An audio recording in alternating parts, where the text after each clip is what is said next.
Dr. Trites and friends, thank you, sir, for your very kind words. Some of us this evening heard the president of the university deliver a brief and very incisive utterance about the temptations of ministry. I want to talk in part tonight about the temptations of Jesus himself. Let me introduce what I have to say in this way. The belief that God acts in the world and the recognition of his acts don't come simply by observation. We noticed that yesterday, I hope. Not even within the framework of faith that he exists. And I suggested last night that to suppose that this is so may have been one of the errors of the biblical theologians of the last generation, from whose work I tried to start out last time. They made the mighty acts of God too obvious, God's purposes perhaps more evident than in fact they were or are. Rather, as I tried to say last time, to recognize his acts must mean to express a deep trust in him and in the future which he will bring. A trust that often, indeed, has to be provoked into existence, as it were, by God himself. Such at least is the account of things, I think, as we find it in the biblical mode of the telling of the story of God and his people. So the human trust and recognition themselves become part of the reality of God's acts without derogating from the divine priority or initiative. And this too we noticed last time. But of course it's wholly characteristic of the biblical pictures that the human being, be he Israelite or whatever, is not always prepared to make this great act of faith that God is trustworthy and that he will act. Of this unwillingness to trust, the figure of Adam is the type and the prototype, when he doubts the goodness of God's provision that the fruit of the tree is not to be eaten. But whether or not it's true that we've all sinned, as Paul says, after the pattern of the transgression of Adam, in the fallen situation in which we find ourselves, this failure to take God at his word, this questioning of his purpose and wondering whether he does act or will act, is exactly what we cannot always find blameworthy.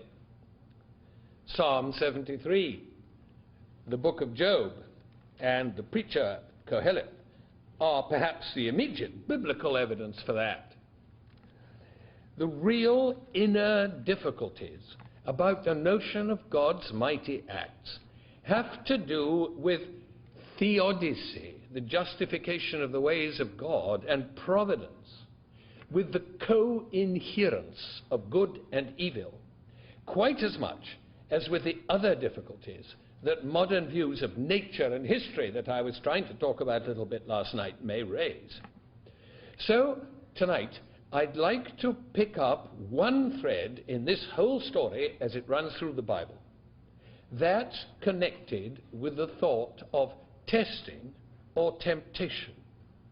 One small, yet not so small, element in the whole Exodus story or motif. And just a word, if I may, at the start about testing and temptation. Same word in Latin, temptare, same word in Greek, peradzein, to test or tempt. And I think the main difference in English is the motive. If you've got a good motive, then you're testing somebody. If you've got a bad motive, you're tempting her or him. That's the simplest way of distinguishing. And one thing I want to suggest is that if we are to see the primary case, if not the only case, of God's action in the believer's experience of his grace, as some modern theologies do, we must expand this to include also his or her, the believer's experience of non-grace, of the apparent absence and non-action, as well as the presence and action of God. I believe, too, that as we saw happening in the case of the Exodus last night, we have to extrapolate from the believer's experience of grace and non-grace into the whole realm of nature and history. A much harder thing to do, no doubt, but more of that, perhaps, anon. So what I'm concerned with here is one kind of questioning which is evident from before the time when the biblical narratives were composed until today. People who don't doubt either that God is, or that he may indeed act in some ways, nevertheless question his purposes. And when things go wrong, they try to put him to the test to see whether he really does intend to carry out his promises. And on the other hand, God himself in the biblical narratives puts people to the test to see whether their heart is in the right place. This idea is closely connected with the themes of covenant and promise. God tests his chosen one, Abraham, in the most famous example of all, Genesis 22. That incident about the sacrifice or the binding of Isaac, which both fascinated and dismayed Søren Kierkegaard, and long before that played a very important part in Judaism. I quote from a monograph by the Jewish scholar Gezer Vermes. The story of the binding of Isaac played a prominent part in the doctrinal development of Judaism. By consenting to offer to God his only son, Abraham proved his perfect love, and his example became the cornerstone of the whole Jewish theology of the love of God. End of the quotation. Very similar to that is the Deuteronomic understanding of the wilderness experience. I quote Deuteronomy 8. You shall remember all the way which the Lord your God has led you these 40 years in the wilderness, that he might humble you, testing you to know what was in your heart, whether you would keep his commandments or not. And he humbled you and let you hunger and fed you with manna which you did not know, neither did your fathers know, that he might make you know that man doesn't live by bread alone, but that man lives by everything that proceeds out of the mouth of the Lord. On the other hand, though God puts his people to the test, they must not do the same with him. Deuteronomy 6, you shall love the Lord your God with all your heart and with all your soul and with all your might. And just a few verses later, you shall not put the Lord your God to the test as you tested him at Massah. This Deuteronomic use of the word Massah, Massah, the Hebrew word for testing, the Greek equivalent, which I shall use, if I may, in the next few minutes, is perasmos, meaning testing, or if your motive's a bad one, tempting. Massah perasmos. This idea brings out sharply the one-sided nature of the covenant. It's God's to command, to test, to exercise his often inscrutable will, and it's for the human being to obey, to trust, not to question, still less to rebel, even when the appearances are anything but hopeful. And this is what loving God means, or at all events implies. The idea of testing or being tested and the idea of loving are very close in this theology. And this theme of testing, perasmos, which is closely connected with the imagery of sonship also, need not, I think, be traced further at the moment, though perhaps we could quickly notice that as the idea of God's omniscience, knowing everything, came to be more greatly stressed, so the idea faded away that he had to test his people to find out whether they would be faithful.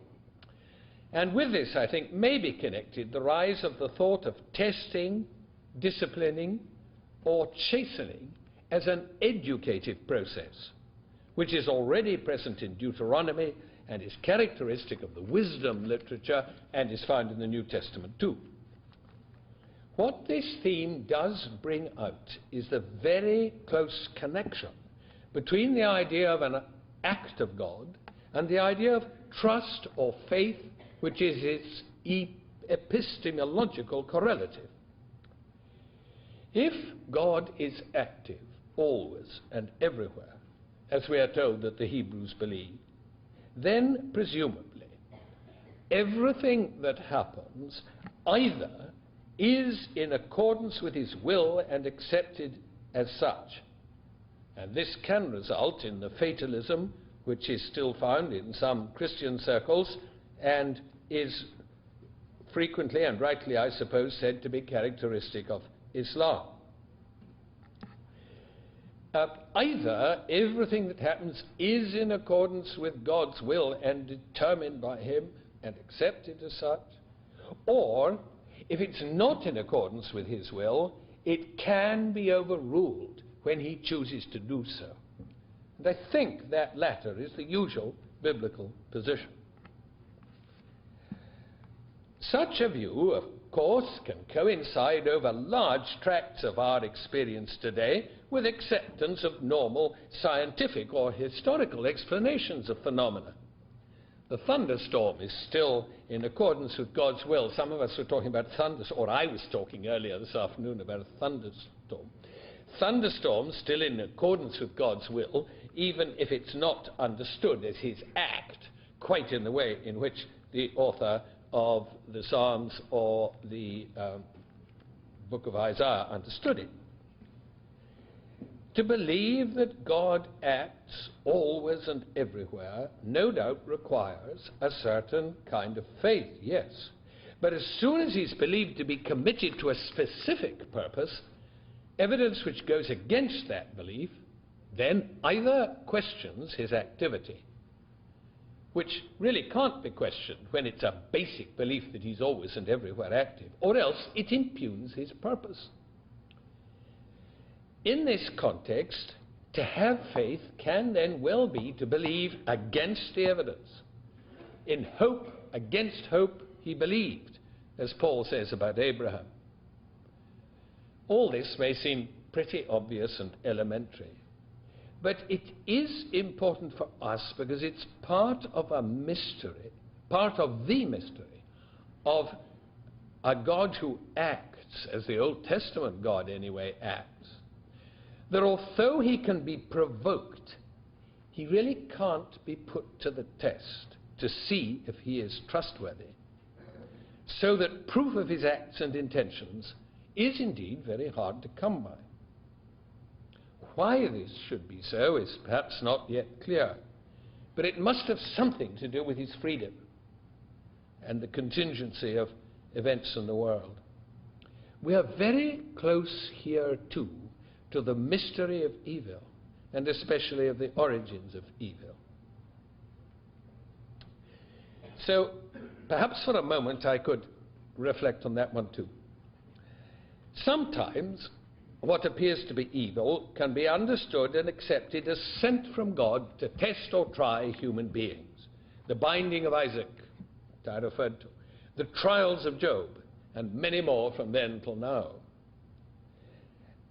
As you know, the figure of Satan is important here, as well as other forms of imagery or myth, the fallen angels, other speculations like that. In Judaism, the fallen angels are actually much more important than the serpent of Genesis 3.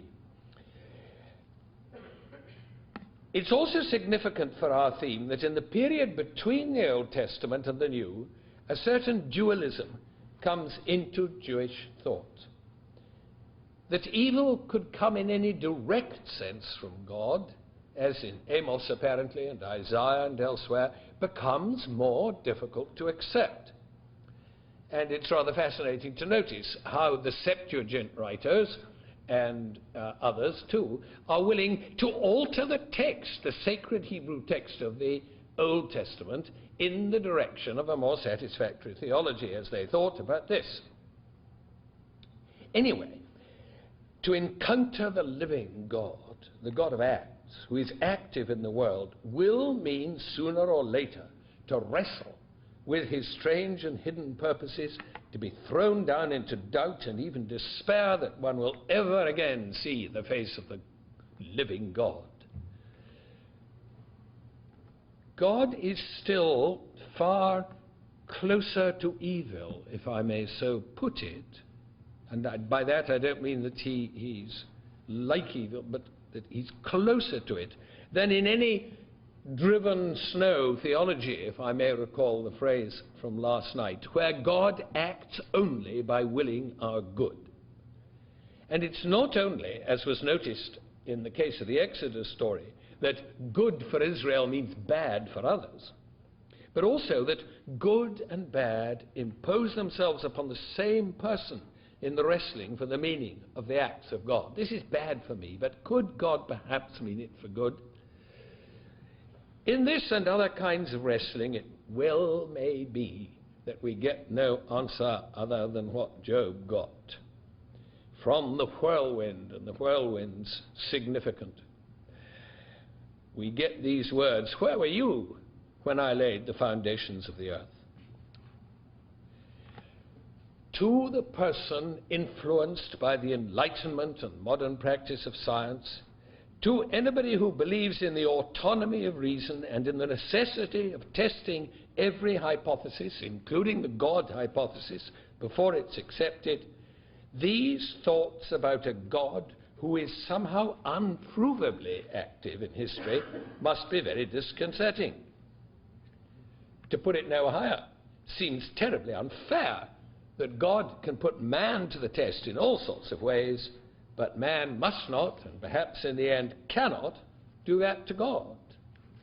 God's providence then can become, by definition, inscrutable, and therefore probably meaningless, if it can't be rationally scrutinized. And so the God of Acts, the living God himself, disappears. Now, having said all that, could I now turn to something that seems different, but is actually, I think, remarkably similar. The story of the beginning of the ministry of Jesus. The stories of the baptism and the temptations of Jesus are, you will recall, both of them concerned with Jesus' status or his mission as the Son of God. You remember the word from heaven, "You are my Son, in whom I am well pleased." And then the temptations. "If you are the Son of God, command that these stones be made bread. If you are the Son of God, cast yourself down." It's commonly been supposed or argued that Son of God here is a messianic title. This is the inauguration of the Messiah, and these are the temptations of the Messiah. But the Exodus theme that we were thinking about last night is quite plainly present too.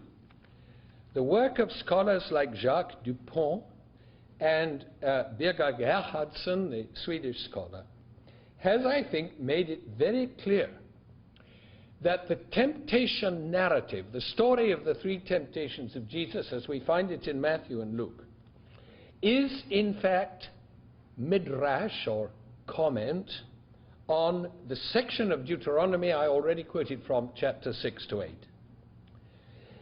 Just like this.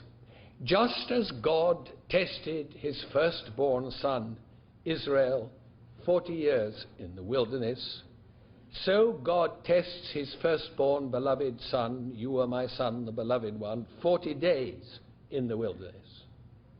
And you may remember that it's God, through his Spirit, who drives Jesus into the wilderness. Satan's merely his agent.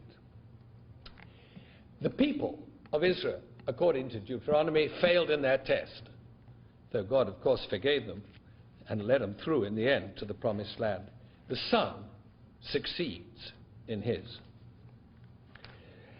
Gerhardsson connects this in a rather fascinating way with the famous command of the Shema, Deuteronomy 6, the same, very same chapter, verse 5. You shall love the Lord your God with all your heart, with all your might, with all your soul. Well, we can't go into the details of all that. But he argues, and I'm not absolutely convinced about this, but I think it could well be right, that these temptations are to be seen as temptations not to love God with all your heart, with all your might, with all your soul.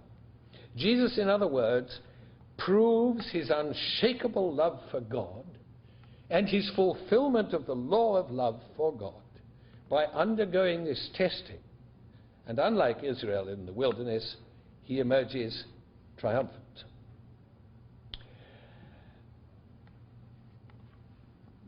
In this test, his love and his obedience are established. But more than that, we come to the more later.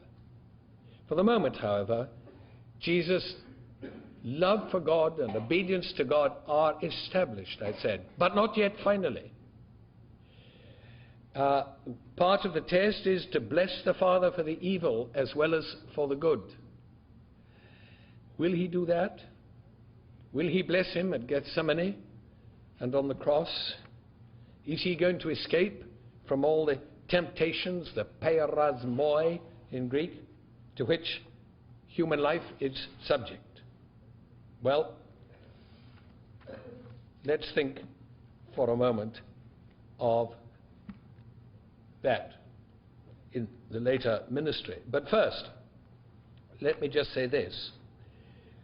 I said earlier that the temptation narrative is often described as the testing of the Messiah, or the tempting of the Messiah. And these are messianic temptations. Temptations to Jesus to exhibit his messiahship in wrong ways, to appeal to the people by giving them all bread in the wilderness, panem, if not circenses in the Latin phrase, or to give them a miraculous sign by jumping from the temple without having to use a parachute. That would be the circenses, I suppose. And to worship the power of evil embodied in the kingdoms of the world in Matthew's order of the temptations. But you see, if the temptations are concerned with the use of the power which Jesus believes himself to be endowed with, they are also undoubtedly concerned with his own obedience to God. Indeed, some people have argued that the emphasis in all this story is not on winning a following, so much as on following the will of God himself. Not on satisfying the needs of others, so much as on trusting God to satisfy his own. And that is, I think, on the whole, a more natural understanding, reading of the document. So, a number of years ago, John A.T. Robinson of Cambridge argued that there were temptations not about the program of the Messiah, but about his person. If you are the Son of God. And Robinson wrote, we find Jesus struggling with the question, I quote, "Can it really be that I am the Son of God?" End of the quote. And that, of course, was the understanding of the temptations that Dennis Potter took up in a television play that was quite widely looked at one time, certainly in our country. But you see, if there are temptations about Jesus' person, then there are temptations about his obedience. If he's son, he must realize that sonship, whatever it means. And the question is how. You can't separate the person and the program in the end. You can't separate the being and the act. And I think if there are temptations about the person of the Son of God with a capital S, Messiah, if you like, we would also say, and we could say, that there are temptations which could come to any son with a small s or daughter in Israel. To long for a feeding miracle, to have a guarantee in advance of preservation in extreme danger, and to dream that you've been given a miraculous degree of power. These are everyday longings and dreams, as well as the dreams of Israel in the wilderness, which of course becomes a prototype situation and a paradigm for human life in many places. Guide me, O thou great Jehovah, pilgrim through this barren land. A world where the pay packet comes in without the necessity to do any work for it, where there's no real suffering and death is indefinitely postponed, where one has unlimited power to organize things in one's own way. Why else do the pools and the premium bonds and whatever other things you have in Canada exist? I think we should be ready to agree with Rudolf Bultmann, who wrote a good many years ago now, that each of the temptations is such as fundamentally every believer knows. So should we perhaps say, and you may think this is a different subject, but it isn't really, should we perhaps say that the temptations are only messianic temptations by first being non-messianic? Because Jesus withstands the temptations to which every son is liable, including the temptation to doubt whether God acts, he establishes himself as the proper son with a capital S. He undergoes baptism and testing just as did the Israelites in the wilderness, just as also Christians must do. Compare Paul's interesting comment on all this in the first half of 1 Corinthians chapter 10. Christian has his crossing of the water and his temptation. It would help us now, I think, to develop our theme a little further if I could refer to ideas at Qumran among the authors of the Dead Sea Scrolls. And I won't try to do this in detail, but let me just say this. Especially in one place in the Dead Sea Scrolls, so-called treaties of the two spirits in the rule of the Qumran community, we find that life is thought of as a battlefield. And it's a battlefield in two ways at least. It's a battlefield of opposing supernatural forces, a cosmological, if you like, or a mythological dualism between the forces of good and the forces of evil. But it's also a battlefield within every human being's heart or mind between good, sometimes conceived under the form of Satan or Mastema or something like that, or good conceived internally, the Spirit of God, and evil conceived internally, Satan, Mastema, or the evil impulse, and so on. I think that this understanding of human life is not actually all that different from what we commonly find in the New Testament.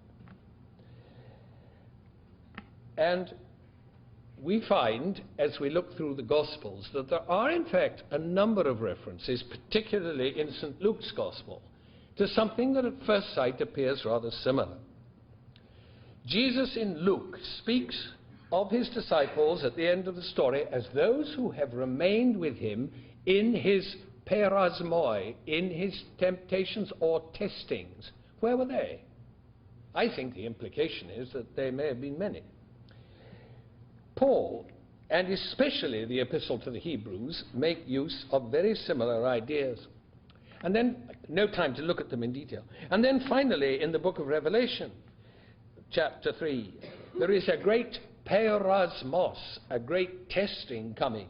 And it's going to come upon the whole oikumene, the whole inhabited universe, to try those or test those who dwell upon the earth.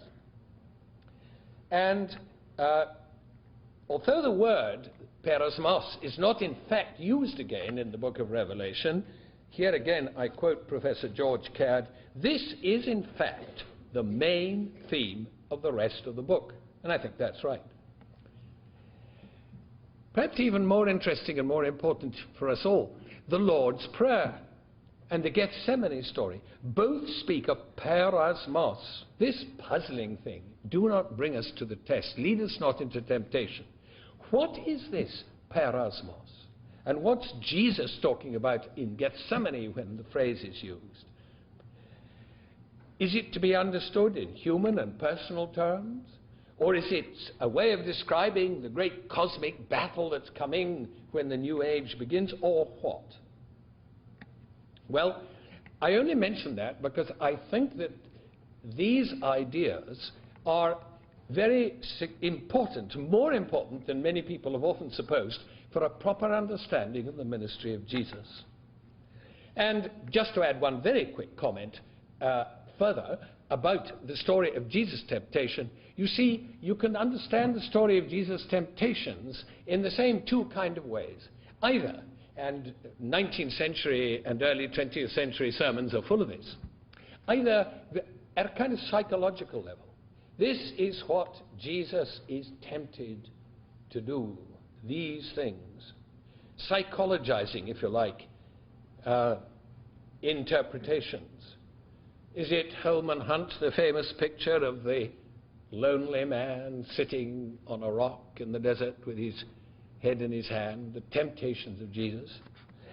But at the opposite end, a much more, if you like, mythological understanding of the temptations of Jesus. Can I quote words that C.K. Barrett wrote many years ago? He might not want to stick to them now, I don't know, but he describes the temptations as the old story of a war of the gods adapted to a particular messianic conflict, which means that the psychological form of the narrative is only superficial, and it's the medium of a myth dealing with a battle among divine beings for dominion over the world.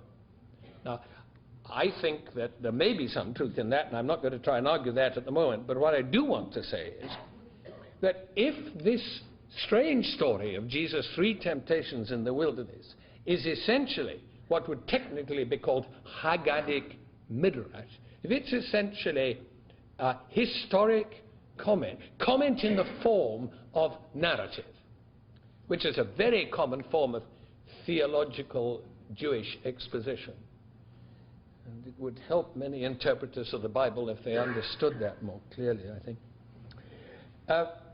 If the temptation narratives are essentially that kind of commentary based on Deuteronomy and on the Exodus motif, as I'm sure they are, then it's easy to exaggerate the cosmic or the mythological elements in all this. This is a story about Israelite man and woman in the prototype human situation of journey to the promised land.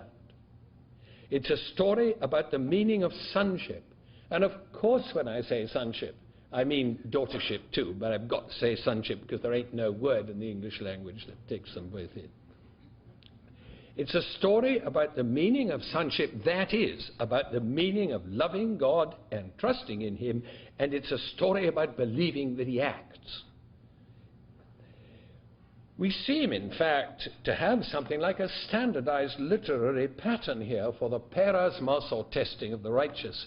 You can find it in the Book of Wisdom, chapters 2 and 3. You can find it in the Matthew story of the Passion of Jesus and elsewhere. And the form is like this. If he's the Son of God, God will help him and deliver him. If you're the Son of God, save yourself, come down from the cross. If you're the Son of God, cast yourself down.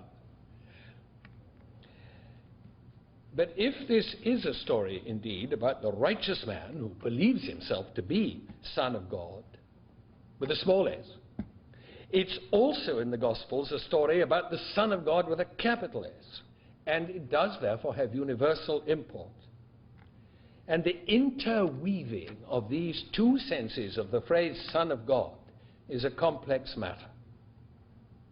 But if I've got time, I hope I have a little time, could I just say something about it?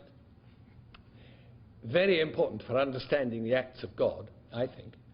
Jesus is the anointed one, Messiah, Mashiach. But his messiahship necessarily, it seems to involve the abnegation of messianic claims. He makes no directly messianic claims, I think, no directly messianic claims in the first 3 Gospels, and not really in the 4th Gospel either. I know that's controversial, but I think I'd try to defend that if I had to. He is the Son with a capital S, but without assertion of the privileges of royal sonship.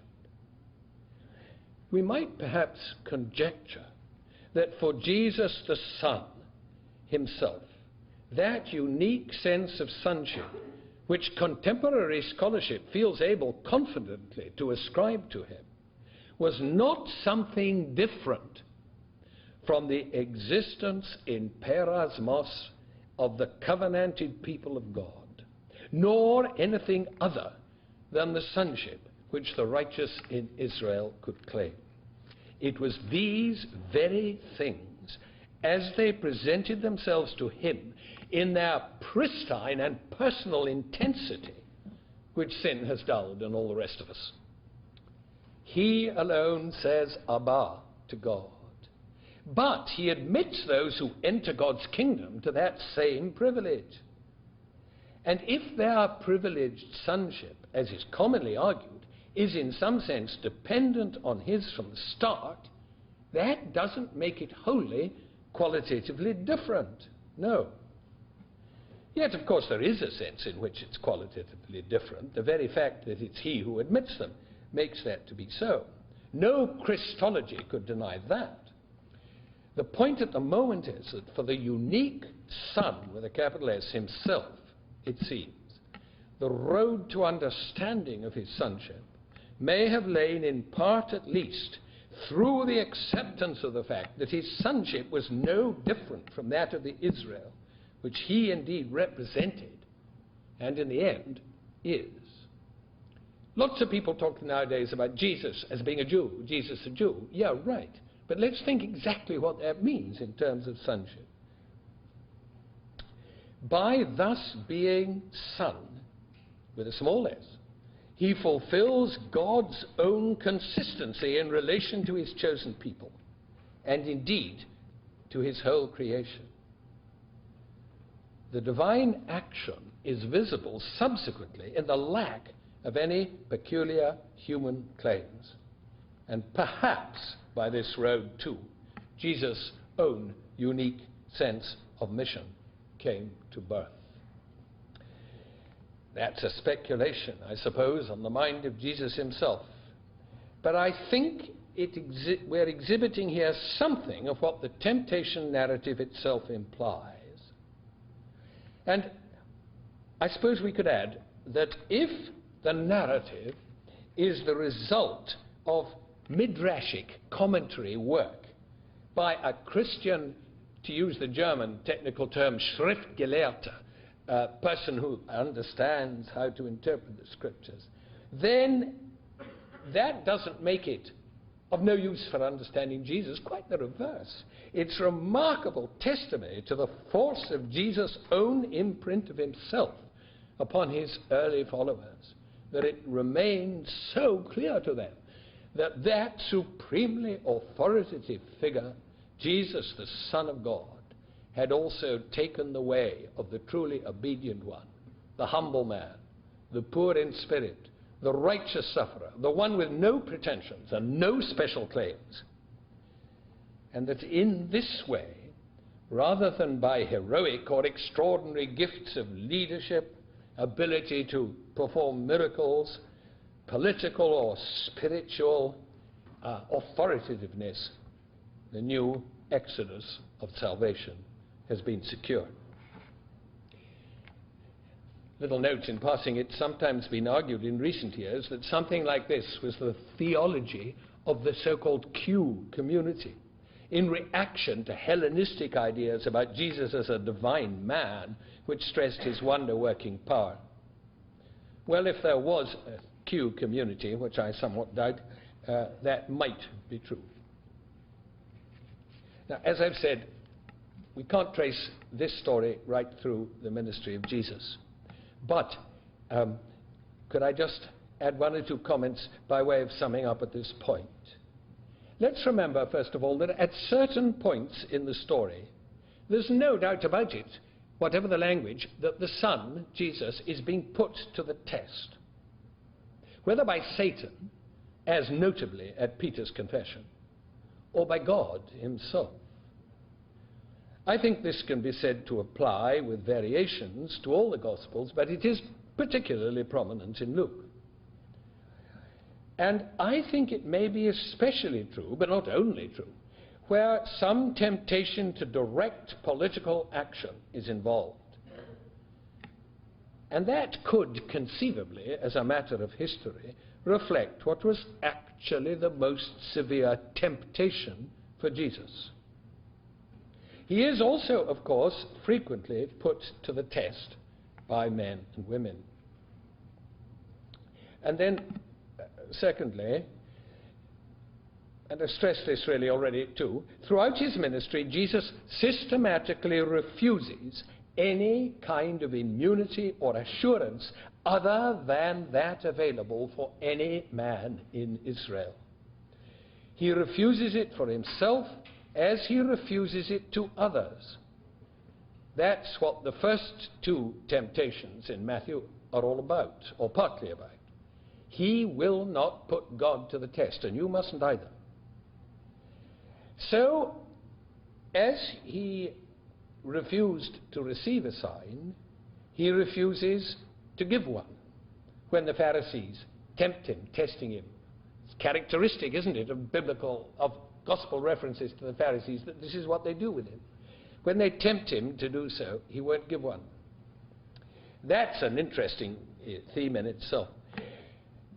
So too, he realizes, he actualizes the humanity and the sonship that God has bestowed upon him with that wholeness of human obedience, which is also the realization of his hidden unity with the Father that is explored so marvelously in the fourth gospel.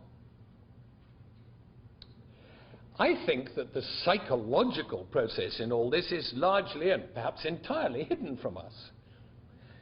But I think we can say it seems to involve two things.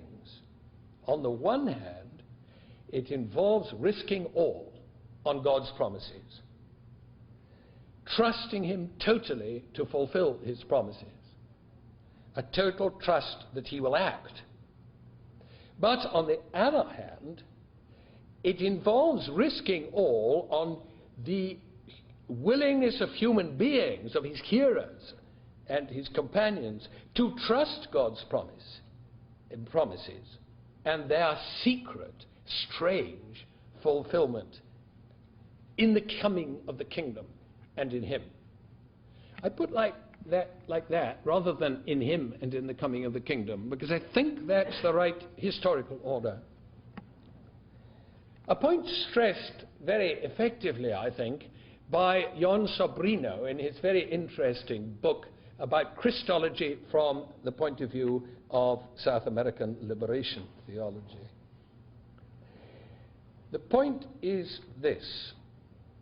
Well, let me just say first, I think this is an element, an important element in his conviction that the time is fulfilled and the reign of God is drawn near. People, as well as God himself, must at last now be ready. This is what the Baptist's mission proves to him. The time is fulfilled.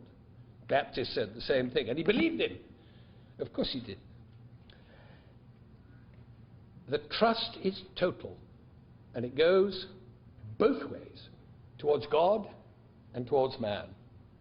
If either fails, all could be lost. At Gethsemane, it may be, both seem to have failed. But who can tell about that?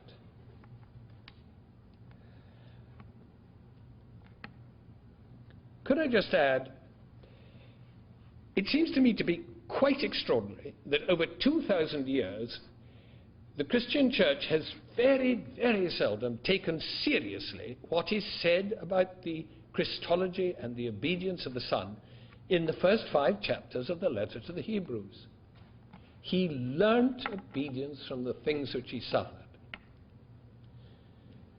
Our Christology has usually prevented us from taking that part of Scripture seriously. All Christologies, all theologies ensure that we don't take the whole of Scripture seriously. And if we do take the whole of Scripture seriously, we shall live in a glorious confusion, but we may be quite close to the kingdom of heaven. Now I want, if I may, to carry this a little bit further by saying that above all, the time of testing comes at Calvary and in the passion, in the suffering of Jesus.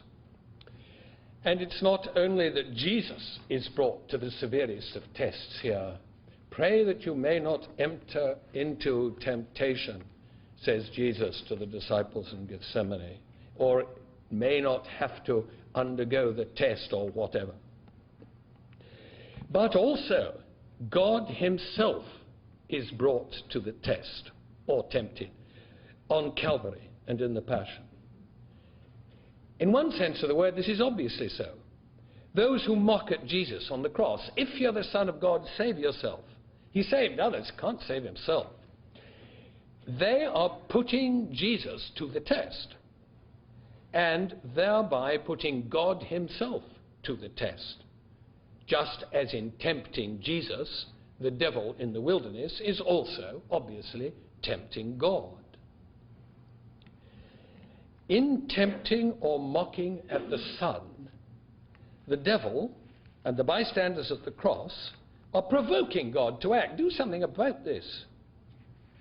Now, that is something that we've got to think about very carefully.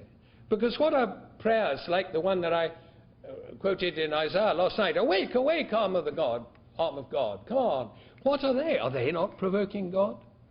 There's a very interesting and very important distinction there which needs further exploration.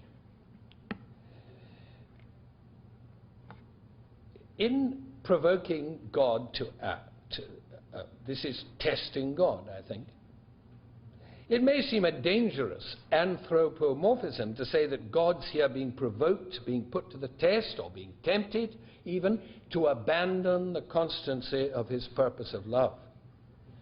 And no doubt if we think in terms of his traditional attributes, we will land in difficulties here.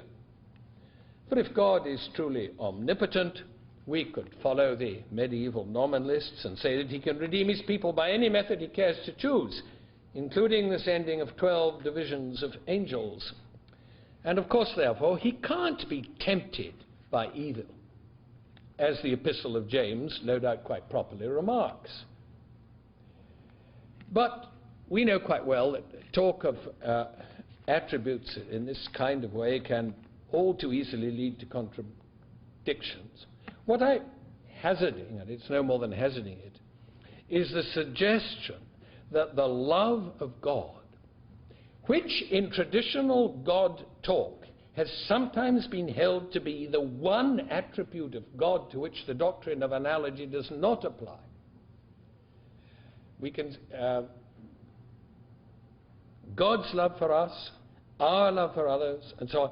This is the same love that we're talking about, and we're talking about it in the same sense. Well, now, if that's true, and even if it isn't altogether true, what I'm suggesting is that the love of God is genuinely at risk here. Human love is proved under testing. That's sufficiently obvious in all walks of life. Indeed, its very existence as something live, changing, in fact real, depends on the tests and strains it has to undergo. And this is a small part of the mystery of evil in the world. The Old Testament story suggests that we should say the same of God's love. His love is constant, and yet its manifestations change. It's genuinely at risk because of the people's unfaithfulness. It may turn into wrath. And on the other hand, its depth and its tenderness are seen precisely when it's under test because of the people's faithfulness. How can I give you up, Ephraim? How can I hand you over, O Israel? My heart recoils within me. My compassion grows warm and tender. Well, this may be just an anthropomorphic way of speaking. You may say, if you like, that the depth and the tenderness are always there potentially, or in the depth of the being of God, or something of that kind, just as you can say something similar of human beings. But whatever our metaphysics, it seems to me that it's still necessary to say that love is not merely fully seen, but that it in fact reaches a degree of depth and tenderness, a new quality of power in itself, precisely when it is provoked and goes on loving. I think it's something like this that modern theologians like Karl Rahner and Jürgen Moltmann are talking about when they talk in very technical Trinitarian language about the immanent and the economic Trinity. I won't go into that now, but if only they brought it down to words of one syllable, might be something like that that they're talking about. But if we do feel driven to say that the love of God does reach new heights or depths in the course of the Old Testament story because of his loving and grace in creation, which has made such situations possible, that is to say that love can change in reality as well as in appearance. If we say that about the Old Testament story, then I think, as I've just pointed out, we've got to say something about the same about the New Testament too. The incarnation in itself is no proof that God's love is no longer at risk, though it's often been taken to be so. Rather, the very reverse. God so loved the world that he gave, yes. And it's an old exegetical question whether this refers to the incarnation in the narrow sense only, to the birth of Jesus, or also to the ministry and to the crucifixion. A question I'd certainly answer by giving it the broader interpretation. Throughout the life of Jesus, as it seems to me, on earth, God's love is at risk. Not so much because it's historically quite possible that Jesus might have met an even more untimely end than he did, or might have run away from his death and died in his bed, and people are still writing books to suggest that they did. I read a review, he did. I read a review of one only a couple of weeks ago. No, but not historic, but theologically, because the incarnation involves perasmos, being put into the test. And perasmos testing involves some kind of genuine possibility that God's testing of the Son might fail and Satan's temptation succeed. And you see, God himself stands behind Satan precisely in this possibility. But God's love, as it seems to me, is at risk in the further sense, very close to the last one, but a little bit different. In this sense, that his ultimate commitment to the Son means that the successful provocation of the one would be the provocation of the other. God himself is subject to this perasmos, and in that sense, and to that extent, not impassible, to use the traditional word. Now, I know I'm being highly controversial here, and these are themes that greatly need to be talked about. But I put this view forward because I think that to understand the way in which God acts in the world, we've got to come to a new understanding of the way in which he exposes himself to the risks of creation. I suppose it's only after the resurrection that we can say that God's love is no longer at risk, because the way of his love has triumphed over a genuine and not merely an apparent opposition. But even here we've got to be careful, for it is surely true that in some residual sense his love is indeed still at risk and will remain so until the last great perasmos has been overcome. I've spoken long enough, but perhaps you would bear with me just to add a little appendix, if I may. This is about theology, not about biblical study in a way, but never mind. I think it needs to be said that within the framework of Christian theology, the story of the temptation of Jesus that we were talking about, and indeed the whole story of Jesus, can only properly be interpreted in a Trinitarian way. The Father stands behind the temptation. The Spirit drives Jesus into the wilderness. The Son, in the testing, becomes what in a sense he already is. And in the Trinitarian framework, we can see that some traditional distinctions and forms of language are less than adequate. The Father commands, and the Son is obedient, yes. But we may and perhaps must also say that the Son insists, and the Father is obedient to that insistence. Away, Satan, says the Son, and the Father accepts that it shall be so. The power of the Spirit returns Jesus to Galilee. I think that in reading the story of the gospel in this way, we come to a new and to some extent more dynamic understanding of the record of the action of the three in one, the Trinity. I don't want to go further than that, but I do want to say that if we're going to predicate the very idea of perasmos being put to the test, which involves some sort of risk, if we're going to predicate that in any sense of the Holy Trinity, then we can't do it in the context of some kind of Hegelian or other process theology or metaphysic, which makes of this perasmos only a moment in the evolution of a greater purpose and then forgets about it, as it were. The central enigmas remain, and they can't be smoothed over in that kind of way.